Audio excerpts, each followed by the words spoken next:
Cashflow Diary Podcast, episode 286. Welcome to yet another exciting episode of the Cashflow Diary Podcast, the podcast that teaches you insider tips, tactics, and strategies for creating leverage streams of cash flow into your life. Learn from top-performing entrepreneurs, business owners, investors, and thought leaders from across the globe as they share their secrets to success. Like what you learn on this and other Cashflow Diary podcast episodes? Go to learninvestingnow.com and sign up to receive powerful tips and information that will help you succeed as an entrepreneur and investor. Now, here's your host, investor, entrepreneur, business owner, educator, speaker, author, and master facilitator of Robert Kiyosaki's cash flow game, Jay Massey. All right, ladies and gentlemen, welcome to another episode of the Cashflow Diary Podcast. I am your host, Jay Massey, and I'm glad that you are here today because we're going to talk about something that I think it not only does it need to be said, but it's a mindset shift that needs to absolutely happen. And it's going to come, I think, at you in a very unique way. What do I mean? I mean, what if you could actually make more and work less? Now, I know some of you, when I said that, you was like, oh, I know what he's going to talk about. I promise you, you have no clue. And more importantly, today's guest has done exactly that, famously in so many ways. And he comes to us after figuring this out and is ready to share it with you. He's got a new book. He's got tons of things going on that can help you and I get more from our same 24 hours. Keep that in mind. He's got the same 24 hours as everybody else, but he's able to produce more in that 24 than what you and I are able to do. And he's going to show us how. And I'm excited about that. We have with us today none other than Stephan Aarstol. You may remember him from a show, you might have heard of it, Shark Tank, right? He's known, and now he's got a very distinct profile over there. What do I mean by that? He's known as one of the worst pitches, but also one of the best businesses. It's like kind of funny. Worst pitch that actually got funded. And think about this. Out of 7 years, known as one of the best businesses. That means he knows something. And he's done all of this with a 5-hour work day. I'll say that again. His company has transitioned to a 5-hour work day. And if it's got Mark Cuban's money and attention, I think it should have ours. Let's listen to what Stephan Aarstol has to say. Stephan, you there? Yep. Thanks for having me on, Jay. I'm glad that you are here because I know many spouses right now are thinking, wow, you can help my spouse only work for 5 hours? This is going to be good, honey. You need to listen to this. I can hear it already. Yeah, that's funny. That's one of the things that the shorter workday addresses is sort of this mindset in America where it's just work. We're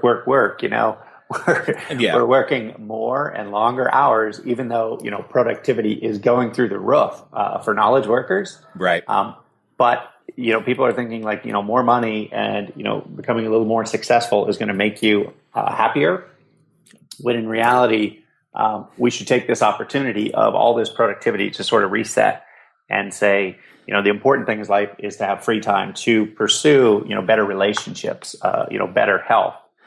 Sort of a better balanced, diet that we've really gotten away from in the U.S. Indeed. Now, before we get too far into it, I've got to ask you the standard first question. So, Stephan, I tend to think of today's entrepreneurs a lot like yesterday's superheroes. So think Batman, Wonder Woman, the Hulk, and before we knew them as that. They had an origin story, and entrepreneurs and superheroes have a ton of things in common because we go around, we save people, right? That's at least in our head. That's what we're doing with our product or service. We dress up, we present ourselves, we get dressed up. Sometimes we even wear a cape if it'll sell a product. The point though is before we reveal ourselves to the world as that superhero, we start somewhere. So before the Washington Post, before Inc. Recognized you guys as one of the fastest growing companies, before Entrepreneur Magazine, before Mark Cuban, Fast Company, Mashable, and all the other things you guys have done, who is Stephan Aarstol?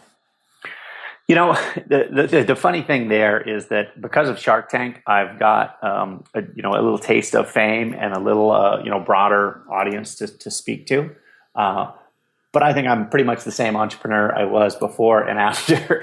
I came out of grad school and I started an internet company, and I was the young kid, and they put me on internet marketing. I learned it, and we did very well with that company. We went from sort of an unknown pre-startup company to a dominant industry leader in the medical imaging space. I was a part of a team, but I felt I was sort of one of the driving forces of that team. But you're a young kid, and everybody thinks you know nothing. And I was very good at search engine marketing and stuff like that. And then I started my own business. I started a poker chip business, and I was doing well with that. But it was a small business, $500,000 a year it was doing. And then I started my paddleboard business and got on Shark Tank, and all of a sudden I'm an internet guru. So people are inviting me to conferences to speak about search engine marketing, and I'm giving these talks thinking, I know there's 10 or 15 people in this room that are way better at this than me. Right. And that is the sort of the world we live in. So I don't take my notoriety too seriously any more than I didn't let anybody tell me they were smarter than me back in the day. Indeed. Totally makes sense. Now, you're going to have to bridge a gap for me. Okay. You said medical imaging to poker chips to paddle boards. Help me out there. Yeah, so the consistent tie-in, I got out of graduate school in 1999. So that was the height of the internet boom. And I was in San Diego here, and they were just handing out internet jobs with your resume, basically. And so I jumped into that, and 6 months later, it crashed. That was the bubble burst. But I was still with that company for 5 years. But because at the time I was the young kid, internet marketing was where I could make sort of make my way, where everybody else that was in senior management, was 50, 60 years old. I, as the young kid, was going after the things that scared them. And that's what I felt like my path to success. And then after that, I was, how can I use this knowledge to do something, for myself? I was, making a decent salary with the company, but I wanted to jump out on my own. I sort of had that entrepreneurial bug, but a lot of it was you want to get compensated more for what you're doing, So I went out, and there was a poker boom in 2004, and poker, the World Series of Poker. This guy named Chris Moneymaker won the World Series of Poker. He was like a accountant that liked to play in his local casino, and he won $10 million in this poker series. So then every Joe in the country thought he could become a pro poker professional. Right. And huge boom in poker, huge boom online, and I had a poker game with a buddy, so I started playing that poker game, and I thought, we should be able to have really nice chips like they have in Las Vegas. Nobody, you couldn't find them. And so I put together, one-on-one together, and, buypokerchips.com became sort of a leading provider of high-end poker chips worldwide. Whoa. Hold on. Are you telling me Buy Poker Chips was not taken? Well, buypokerchips.com was not at the time. What? That's crazy. How come every time I have a great idea like that, it's like it's already taken? Yeah. I mean, what's funny is when I started in the internet business in 1999, I was working with guys that had registered like Ford.com and stuff like that. Wow. I mean, they were squatting on great names, right? And then, fast forward 5 years when I started the poker chip company, still relatively easy to get, a decent, short domain. Fast forward to, when I started the paddleboard company, it's just harder and harder. Today, it's just ridiculous. You got to really come up with a long name or some goofy name or buy a name. It's unfortunate. Yeah, well, it definitely is more mature than it was back then, which really isn't that long ago, but sounds like it in internet time and in a very, very different space. Now, what was it? Because I know a number of listeners and a number of people, as they're listening to you, they're like, wow, how could he do that? And I call it the superhero moment. It's the moment when you realize, you know what, I'm doing this job. And this job is okay. It's okay. It's paying the bills. It's doing what I needed to do, but there's more inside me. And because there's more inside me, I want to offer this to the world. How did you develop the courage and discover your superpower, if you will? And more importantly, go, you know what? I'm going to offer this to other people. Well, I think it was, I definitely started it on the side. I mean, I was out of graduate school with a lot of debt and, there wasn't a lot of money there. So I needed to work just to pay the bills. And how do you make that jump? And a lot of people just talk about they're going to quit their day job and they're going to go after some big opportunity. I think that's insanity. You want to keep that day job and you want to moonlight on your other business until it can support you. So I moonlighted the poker chip business for about a year. The month I quit my regular job, my side business was doing $50,000 a month in revenue. Nice. So I didn't want to really make that leap at the time. My wife at the time was 3 months pregnant too. So I had a kid 6 months away. I'm quitting my job and, going all in. But it worked out well. The month he was born, I had the biggest month in the history of the company. We did 140,000 in sales that month with a profit of about 60,000, which was my salary for the other job for an entire year. Nice. So, That's sounds nice, right? And I thought I was going to retire, and my head got really big, and I was like literally in the hospital. I'm shopping for like yachts, right, in the magazine in the waiting room. Nice. The business, plateaued for a few years and then started to go down, and I had to find something else, and that's ultimately why it led me to the paddleboard business. But you can never sort of rest on your laurels. No, you hinted at it earlier, and I want to circle back to it. Not right now, but soon. When you talked about knowledge workers, by being a knowledge worker, the idea of like not learning and stopping and hey, I've made it and I'm done is that concept just does not exist. Yeah, it does not exist, and I mean that's the sort of the insanity of kids spending a couple $100,000 to go to a nice university. For 4 years and then getting out and just sort of expecting, the world owes them something. It's like, you have just started. Yes, it's time to start over. Right. It's time to start over. Here, grab a book, catch up. Now, you mentioned something though, which I like, the idea of starting your, something on the side, your side hustle, figuring it out, as you go. My question though is, if you're already working a full-time job and then you're gotta do this thing on the side, how on the earth do you get that down to 5 hours? How does a normal human being, do that? I mean, let alone the guy who's got kids and a spouse and would like to keep them. Yeah. So when I started my poker chip business, my day job was not a 5-hour day. I was working a regular day. And there are a lot of people that do that. I mean, that's sort of the common path in entrepreneurship. And really, today you're seeing more and more people become sort of independent contractors. They're going out on their own and doing consulting. They're doing a podcast like you. They're doing all these things. They're starting businesses, a lot of them on the side and still have a regular job. And I think this is sort of the cream of the crop is doing stuff like this because they figured out that, hey, I can do this other stuff. It's not that hard to do. So with the experience I had in my paddleboard company is we were this fast growing company. We were able to attract just incredible people. We were basically a surf brand in Southern California, offices 2 blocks from the beach. We've been on Shark Tank. Mark Cuban is an investor. We're the fastest growing company in the city. It's easy to hire people at that point, right? Right. So I'm getting these great people in and, right out of school. And then, I'm raising their salary $60,000, $80,000, after just being with us for a year or 2 years, and they're leaving. And I'm going, what the hell is going on here? And so this 5-hour workday was actually a reaction to that.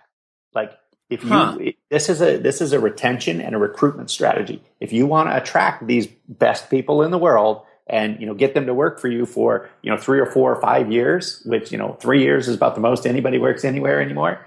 You've got to give them a better deal. You've got to empower them to go do that thing on the side. I was afraid of them doing stuff on the side before until I lost, a couple people. And then I was like, wait a second, you need to rethink this. I need to give them an offer, a job offer so attractive that they come in, they can do their little side job. And in 3 or 4 years when they leave, they're going to have, changed my company for me. So that's really what the 5-hour workday is about. A lot of people hear the 5-hour workday and they're like, oh, these guys are working part-time or this is a lazy company. No, this is the company with the best people in the world. They're going to be here for a few years. They're going to go off and, make their millions elsewhere. And I already have a couple of employees that have gone off and, they got $1 million companies of their own. And we're only, a 5-year-old company.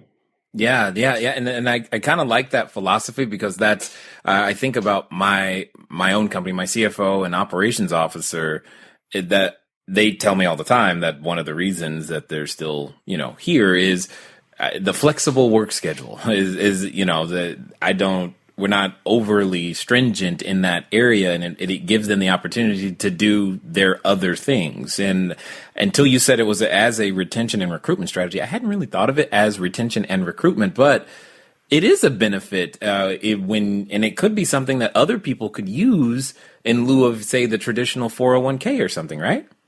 Oh, exactly. I mean, we had no benefits. We had season tickets to the Chargers was our benefits. There was no health care. There was no nothing, and we didn't pay very much, and we're trying to recruit top people. When you got the Googles and the, Yahoos of the world paying kids out of college, $150,000, $200,000 a year. How do you get these good people? So you gotta be creative there.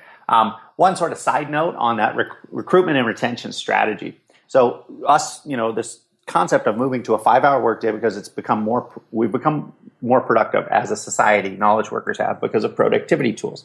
100 years ago, something very similar happened in the Industrial Revolution.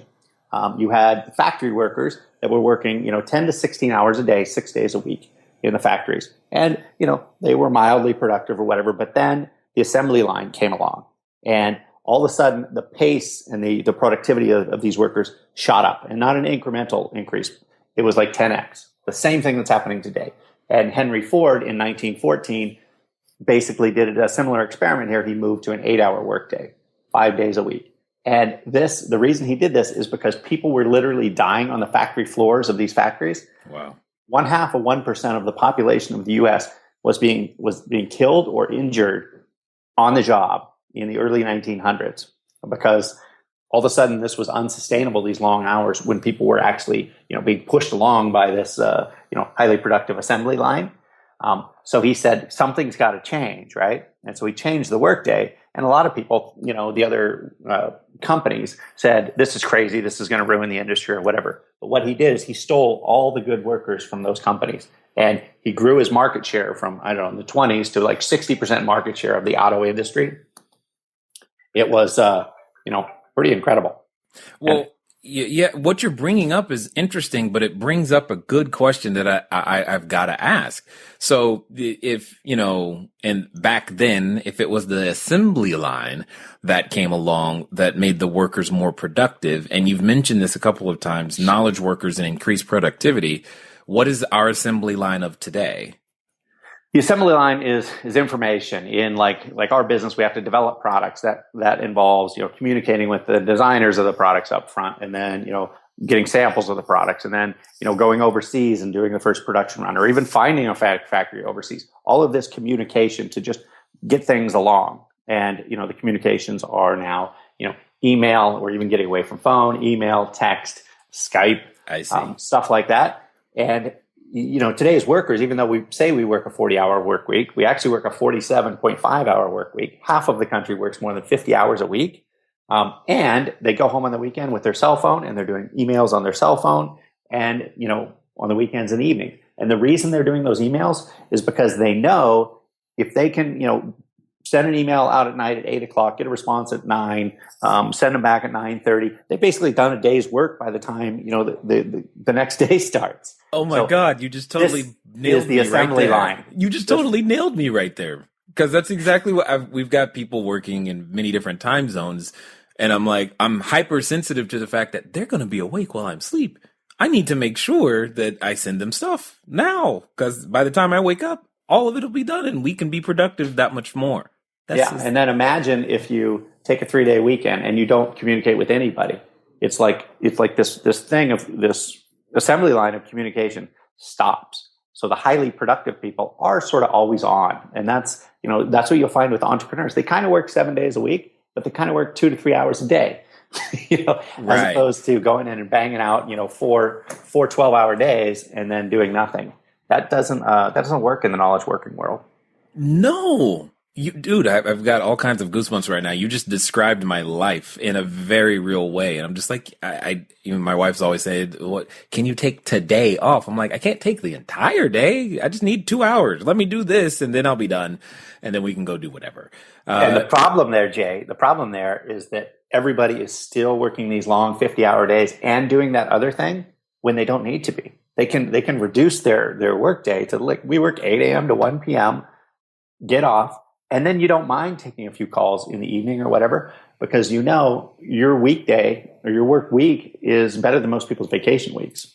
Ain't that the truth? I mean, we get a lot done. This is awesome. Okay, so tell us, how do we do it? How do we get down to 8 to 1? Somebody, all right, let me preface this, everybody. I know you're listening.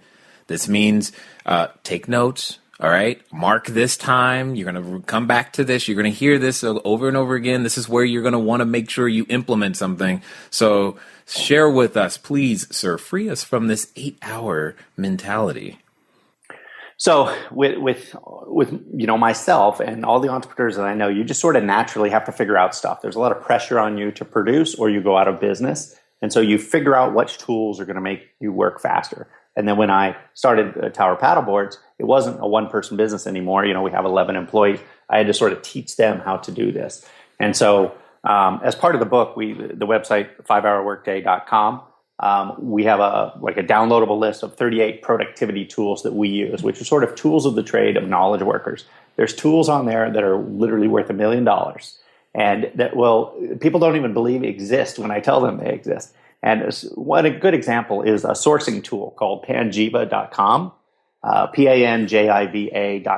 Okay. And essentially what this website does is it aggregates homeland security data, which is every container that comes into the country has to have a weight, a general description of contents, very short, where it came from, the address, company name, and the address, company name of where it's going to. This is public information because of, what happened in 911. So just that information be out there isn't very helpful. But when they aggregate it all together, I can go onto that site and type in, stand-up paddleboards. And it will show me every container that came into the country of stand-up paddleboards over time, every month, how many containers came, where did they come from, what was the weight of them, so I can tell how many paddleboards were in it, where is it going to. And then, so I find manufacturers, and then I zero in on a manufacturer, in China or, Vietnam somewhere, and put in their name, and it will tell me everybody that they've shipped to. So basically all of the customers that they service and, volumes. And is their volume of shipments increasing or decreasing? And this is how you get a quality score on basically a factory, as opposed to, historically going to something like Alibaba, which is, had the biggest IPO in the history of the world because it was so valuable, which was connecting, suppliers with, producers or producers with, companies, brands and stuff like that. But in there, you search paddleboards, you're going to get 2,000 results. And you don't know which one of these are good factories, bad factories, just completely scammers, middlemen, fake companies, whatever. It's just the wild, wild west, right? So what Panjiva does is it gives you that quality score because you're seeing real data. You can zero down in on your competitor. It will tell you where they source everything from and, volumes and stuff like that. I've been sourcing from China for 10 years. The first time I went there was last year. Now, okay. So that is how knowledge workers are faster today. You realize you're messing with people's head right now. I think you enjoy this. This is good though. Come on, I want more. So that tool has been around 10 years, and I've spoke at universities, procurement, that have procurement departments. I've spoke to people that have $100 million companies. They've never even heard of this tool. And it's just, that's insane. What do you do? Oh, we send people to China or do some retarded thing. They spend years and, hundreds of thousands of dollars. Or, you just riskily send a $50,000 check to some company that you don't know whether they're even legit, and for no reason. Wow. Okay.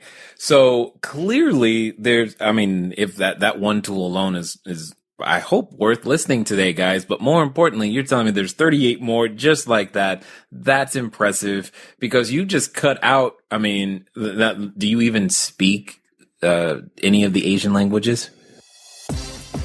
So the key to your business, my business, indeed, dare I say, every business on the planet, I think you're learning it today. When you listen and you hear the systems, the tools, the techniques, the short, quote-unquote, cuts to the ways of thinking and getting stuff done. Understand brute strength is good, but there are times where finesse makes it happen. And the cool thing is, all of this is a learned skill. You may be listening going, man, I'm not like that. That's okay. You don't have to be like that today, but you might want to get there eventually. And that's one of the reasons you listen. That's one of the reasons you follow. And I appreciate all of that every time you do.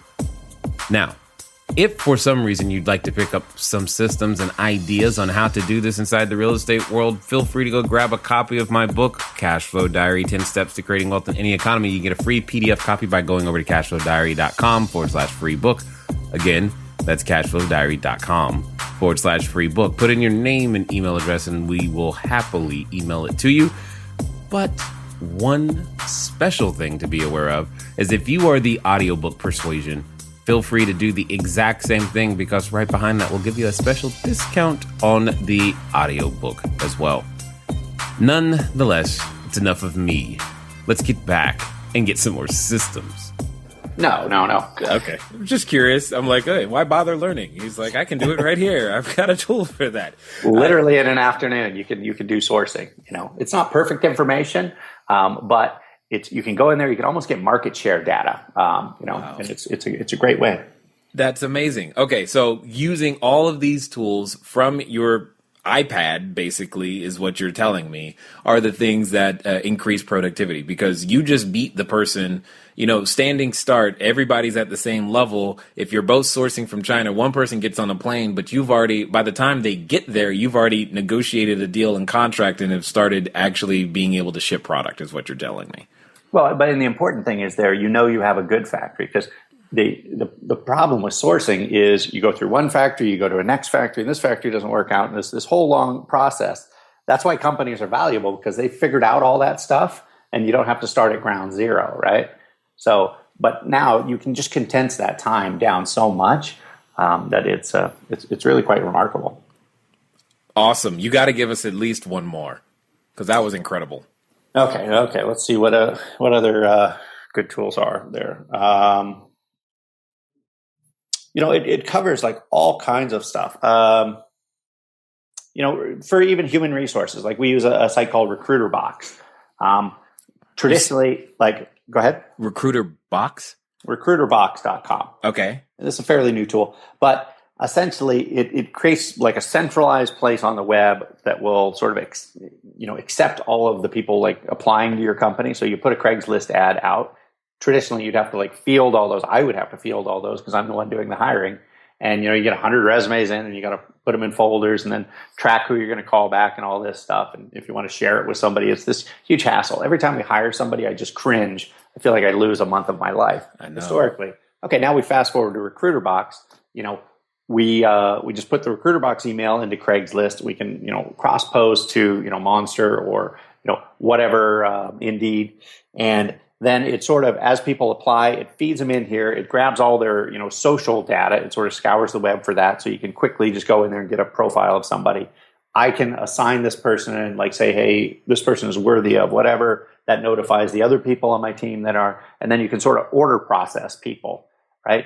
It just makes the process so much easier. I mean, that's not Panjiva level change, but it's an incremental, you've made a process much more faster and much more efficient. Well, it's not Panjiva level for you, but for someone who's thinking their idea was, hey, I want to become an independent or contract recruiter or something of that nature, it probably is. Yeah. So, and there's just a number of those, types of things. Got it. Totally understood. Okay. So you're just doing significantly more in the same amount of time. So you're not sacrificing quality. You're not sacrificing anything. You're just getting more done with less time. Yeah. Hey, I'm going to give you one more just because you talked about the domains. So there's one, it's called, and I've obviously in the internet business, I had to get a lot of domains. So and maybe you've used this one, but it's called Domain Name Generator by Spotify. So, or not, is it Spotify? No, Shopify. Domain Name Generator by Shopify. Shopify is like an e-commerce company, and this isn't even their main business. This is some random tool they have on their site, but it's hugely valuable. So you can go in there and put in a word our company brand is Tower. So I put in Tower, and then it's going to go find all of the domain names that have the word Tower in it, and something else, and just do word combos of that, but also find out if they're available. So it'll give you back, 3,000 of these domains, and then you can just quickly scan through those. And you don't have to go think of a domain in your head, go see if anybody has a website, go to who is and try to find who owns this. Right. And that whole process, okay, now you can just do that with a couple clicks, boom, and you've got, a couple thousand to look through real quick. Well, I think we're beginning to understand why you can have a bad pitch and still get Mark Cuban's money, because you, sir, are smart. I like it. I like what's going down here. So talk to me about that, though, that process, because you're on Shark Tank. Obviously, it's not something you do every day, but at the same time, you're trying to put your best foot forward, and you don't. Now, many people would crumble or quit or who knows what, and that's probably what they're afraid of, is I got to speak in public. But yet, you made it through anyway. What was that like? So, yeah, when Shark Tank actually called me out of the blue, I'd never even heard of the show. And they asked if I would like to be on this show called Shark Tank. And I'm like, oh, because at the time we were a tiny business. I just hired my first employee 3 weeks earlier. We had 35,000 in sales, but things were starting to take off. And they're like, "Do you want to be on the show Shark Tank?" And I'm like, "Oh God, what is this show going to be?"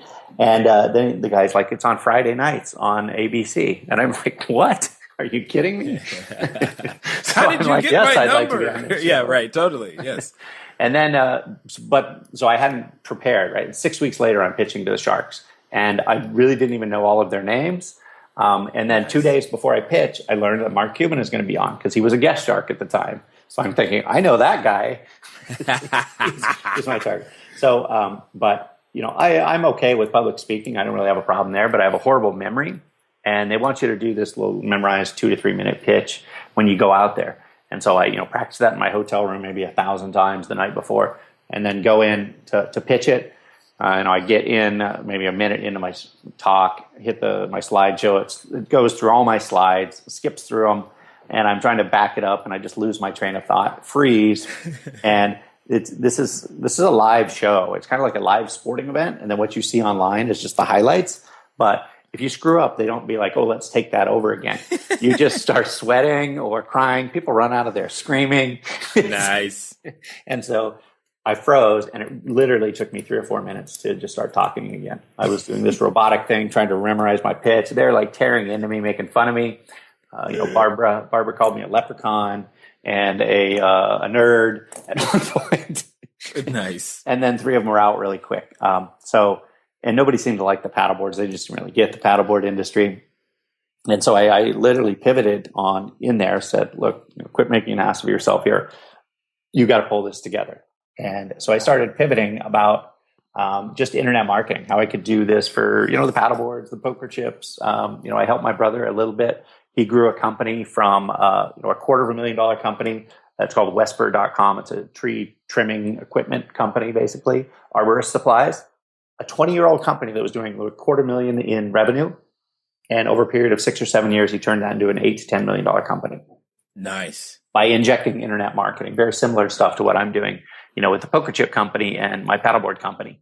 And so I told them, like, "Look, I can do this for any business, and we can go out there and we can buy a $10 million business, inject what I know, turn it into a $30 million business, and do this sort of house flipping thing, right, with businesses." Right. And so then that perked up, Mr. Wonderful's ears and Cuban's ears. And so I got a bid from both those guys, but obviously I went with Cuban's bid. But it was a rough go in the tank. But what really matters is once you get out of there, what can you do with it? Exactly. So I've got 2 questions that you probably have gotten before, especially once you mentioned the fact that you had a bid between those 2. But I'm curious to know, because we all do things for our reasons, and there are people we like working with and some we don't, and some we just, as in your case, I didn't even know their names. Well, why Mark over Mr. Wonderful? And what was that? There was a decision point. You're like, yes, absolutely, Mark. Yeah. And Mr. Wonderful's offer was actually better. So he gave me, 20 or 150,000 for 25%, where Cuban's was 150,000 for 30%. But Cuban also offered first right of refusal to invest in any business I do in the future. It was a first in the history of Shark Tank, where he was just saying, I'm gonna sort of back in anything you want to do, or at least you can pitch it to me.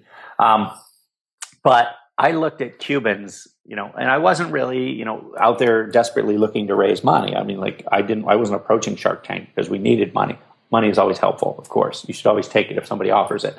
Agreed. But I saw Cuban as like a celebrity endorsement. I mean, it's $150,000 was nice, but when he like sent the money to me, they were going to wire it to me. I said, no, I want like a check. I want a physical check with his signature on it. And I'm going to take a picture of myself with that check because that picture is worth more than the money, in my opinion. Right? It's a celebrity endorsement, right? Like usually you have to pay celebrities $100,000 a year to endorse your brand. This guy's going to do that for free? Yes. Are you kidding me? Right. And so, Mr. Wonderful, I think now is probably a legitimate, celebrity. At the time, I don't know who this guy was, and I assume most people didn't. Well, so at least it was not an in the US. easy decision. Yeah. At least not in the U.S. and Canada. That probably it could have been a completely different decision simply because it was Canada. More for him. Okay, got it. And so let me ask the obvious or maybe not so obvious question.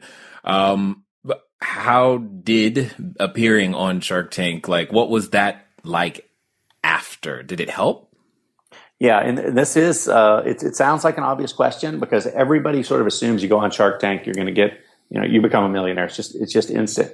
And I'm in a private Facebook group of people that have been on Shark Tank, right? Oh, nice. Have pitched. Some of them got deals, some of them not got deals. And there's a lot of people in there that are really, jaded because they assume there was going to be this just, you're on there, game over, right? But what happens is it's this huge wave of traffic that washes over you, and then it's gone.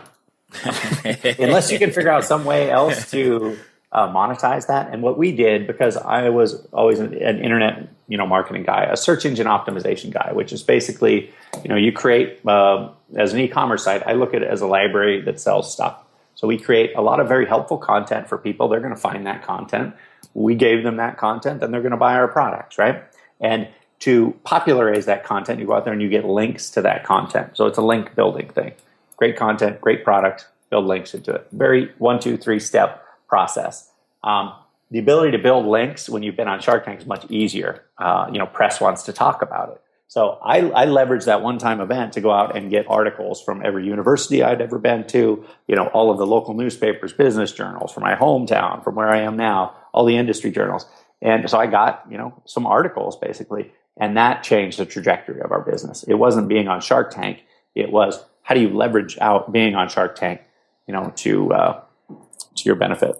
That's good. I mean, I think there's a good lesson in that. And instead of looking for the big one-hit wonder win, but actually having a strategy to those things with any marketing effort. And I mean, especially one that could possibly, as we now know, famously crash servers when you're on the show. So that's pretty cool. That's pretty cool. Now, I gotta ask, why paddleboards? Well, the poker chips were booming when I started it, and it's much easier to start a booming business. I had no money there. I put $10,000 worth of poker chips on a credit card, hoping they would sell. But it was booming, and I learned that in a booming industry where there's no established players, much easier to sort of grow your brand, right? And I was looking for these other businesses. I had reduced my workday down after reading Tim Ferriss's book, The 4-Hour Work Week, right? And his book was really for individual entrepreneurs, guys like me, and it was like he was speaking exactly to me, to how to do this. And so I reduced, my workday down. Pretty soon I was just working Monday, Wednesday, Friday, and it was like no change in my business. Then I was just working the mornings, Monday, Wednesday, and Friday. No change in my business, and it was forcing me sort of that, that pressure of time, so sort of forced me to find creativity tool or productivity tools, do things faster. And it freed up my afternoons to look at other businesses. And that's what I did for, 2 or 3 years. And, all of them failed. Then a buddy took me out paddleboarding one day in the sort of the waves here in La Jolla. And I had, historically I had surfed a little bit, but I wouldn't call myself a surfer. Surfing is very hard, but paddleboarding was like easy. I mean, like this is, anybody can do this. I was catching waves after half an hour out in the water, and, there was an old guy next to me, probably 65-year-old guy, catching every wave. And I asked him, like, man, you must be a pro. How long have you been doing this? He'd been doing it 5 days. So I immediately went and bought a paddleboard. And then I had, my son was 5 at the time, and I would throw him up on front, and I lived on the bay. So I'd paddle around getting exercise while he's up on front, right? And within a couple of days of having the board, he's riding it himself, all by himself. And I'm thinking, holy cow, like 65-year-old guys, 5-year-old, you can do it in the waves, you can do it on flat water. you can get exercise, you're out in the sun, spending time with your family. I'm like, this is a way bigger industry than people realize. So right. I started looking at the internet search statistics, like how many people are searching for paddleboards. And what I saw was an industry that was exploding. It was growing 100% a year. It had been for about 5 years. There were 80 companies that were selling it. So it was by no means at the birth of this industry, but it was fairly early on. Nobody was doing it really well online. And I figured if I could apply the exact same model that I did with my poker chip company to the paddleboard company, I could have success. And that's really what we did. And we didn't advertise for the first 3 years, not one dime. And we just grew the business. We were in 2014, we were named the fastest growing company in San Diego. And we were at the event, and we didn't really expect to win, but they were counting down from 100. And when they got to 3, they didn't name us. 2, they didn't name us. And then they named us. I went up there and gave a quick talk. And I said, and that year we were going to do 5 million in revenue. And I said, everybody in the company's here, all 5 of them. And, I pointed to the audience, and that was sort of the moment that everybody was like, holy cow, like the world has changed here. How is a surf company, which most people think is a joke in San Diego, right. Like, business journals wouldn't even write about me when we were on Shark Tank, because they're like, Shark Tank's not a real show. This isn't a real business. That's not serious business. Fast forward a couple of years, we win the fastest growing company in San Diego. We got 5 guys and we're doing 5 million in revenue because we're an efficient company.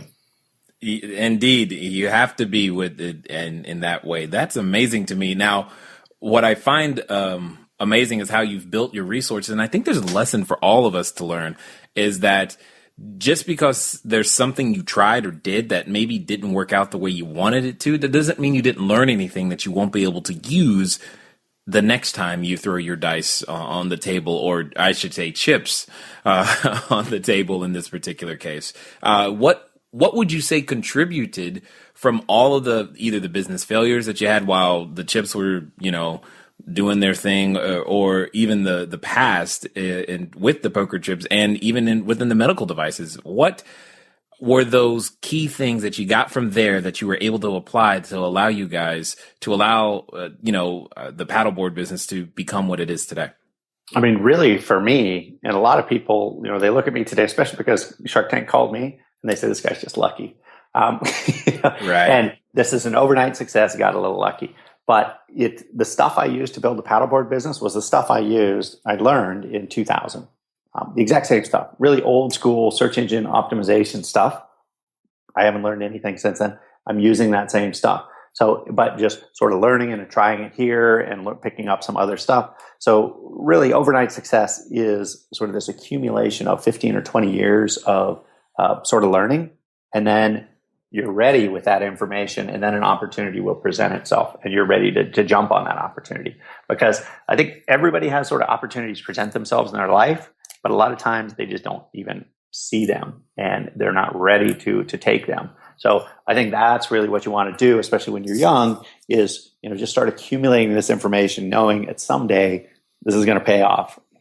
You'll be prepared when opportunity presents itself. I agree. There's a lot to be said to that. So I know that those that have listened this far, they're definitely drinking the Kool-Aid. They want to know more about how they can reduce their work week. I know I'm after 38 tools that can make me more productive. I think I'm a tool junkie to some degree, but my team is we're always implementing something new to get more out of less. What's going to be the best way for anyone to connect with you after they're done listening today? I mean, the best way is probably go to 5hourworkday.com, and my email's on there, Stephan at 5hourworkday.com, or you can email me at Stephan@towerpaddleboards.com. I field all my own emails, so I'm not really hidden from the world. Very easy to get a hold of me. I want to make one point there, though, Jay, because that it's not really about these 38 tools that they're magically going to make you more productive. They certainly will help, but it's this mindset that what productivity is based on. And today, we sort of think that it's on, if you work 60 hours a week, you're gonna get more done than the person who worked 40 hours a week. That is the wrong that's the wrong assessment in today's world, because what you have to do is you have to have time pressure. Like when you have in the startup world, if you have money pressure, this creates creativity. So you got three guys in a garage that are trying to, upend $100 million company. And you would assume just on the surface, $100 million company with thousands of people is going to win every time. But the reality is the three people in the garage win every time. And it's because they have all of these constraints with money and with time and with people. And those constraints force upon them to come up with creative solutions. And creative solutions are what create competitive advantage in today's world. So the idea is you need to put artificial constraints on your life. And that's what the 5-hour workday. Force yourself to walk out of the office every day for the next 2 weeks at 1:00 and just try to get the same amount done. And it will make you uncomfortable, but you will start figuring out hacks. And that is the sort of the weird way to look at the world here. It's not about, throwing more time and money or more people and money at stuff. That's what governments do. And that's why they're, insanely inefficient and bloated, and they just become ineffectual. You put constraints on it. This is what the whole capitalistic system is about. But, it's time for the work week with knowledge workers to put some serious constraints on time to force these people to find those 38 productivity tools. And there's probably another 138, that I don't know about, but I'll find because I'm constrained. And the people that are not constrained will never find them. Yeah, there's no need to find them if you have it. I've had one of my mentors a while ago that said when it comes to, specifically he was referring to real estate investors, and he says money makes people stupid. I'm like, what do you mean? It's like, because they have money, they don't take the time to find any other way to get transactions done. And, I've not used, we've not even used the bank in our transactions, not because banks don't exist, but because that option wasn't afforded to us at the beginning. And we had to be more creative to figure out how to buy apartment buildings and 182 units and cell phone towers and all this other stuff. So I like a lot about what you just said, because those constraints required, it was like, if I'm going to do this, I got to do it with something other than, money and credit and the normal things that people use to go out there to make this happen. I think there's a lot of lessons that can be had, even if you have those resources to go, well, how can we do it without them? Yeah. And therein lies your competitive advantage, I would guess, oh, yeah. now you don't need the banks. And, those people that are using banks are like struggling. Yeah. That is, I didn't see it that way until you just said it, and understanding that that's how that developed. And when you were talking, I'm like, okay, that's where that came from. I didn't think about intentionally imposing those limitations. Those limitations were just present. They were my gift at the time. So it wasn't necessarily something I would think to tell someone to intentionally impose. And hopefully for those of you listening, you just learned yet another something. So before we end, I got one more question here that I think is going to be awesome, and that I want to hear your thoughts on. Let's pretend for a second that someone who's been listening this entire time has, they're standing in front of the superhero outfit store, Stephan. They want to get started. They think they have the idea. They think, I think I'm an entrepreneur. I want to be one of those. And for whatever reason, they still have that voice in the back of their head. And I know that voice, and because it comes up at all the wrong times. And every time you're feeling horrible, it comes up. Every time you want to go do something great, it comes up. Every time, sometimes it comes from other people, but the voice is ever present, and you've done battle and you have won. Let's pretend that in the next 48 to 72 hours, that this person is going to do exactly what you said. What would you tell them to do? I mean, I talk to university classes a lot. These kids, they don't really have a direction, so they want to know what to do. And a lot of them think that they don't have, money, so they can't start a business. And they don't have experience, so they can't start a business.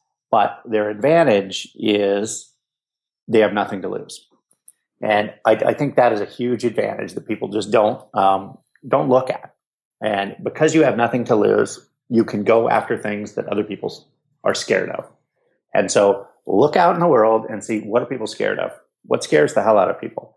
Right now it's social media. People don't know, they don't know anything about it. They don't know how to use it. I mean, even in my company, I would say, I'm sort of an SEO guy. I'm an internet marketing guy. Social media came along after I was in my prime sort of learning mode. And that's the thing that scares me. So go out and literally all of the information you need to know to become a worldwide expert in social media is available online. Spend 3 to 6 months in that. That's your side gig if you have a job. If you're in college, just do that all the time and play around with it and just get in there and immerse yourself and figure it out. And it doesn't just have to be social media, but figure out what scares other people because there is where the opportunity is. Agreed. Well said. And I appreciate it. I also appreciate you taking the time to invest your knowledge and wisdom here with us at the Cashflow Diary today, sir. Hey, it was a pleasure to be on. I appreciate the opportunity, Jay.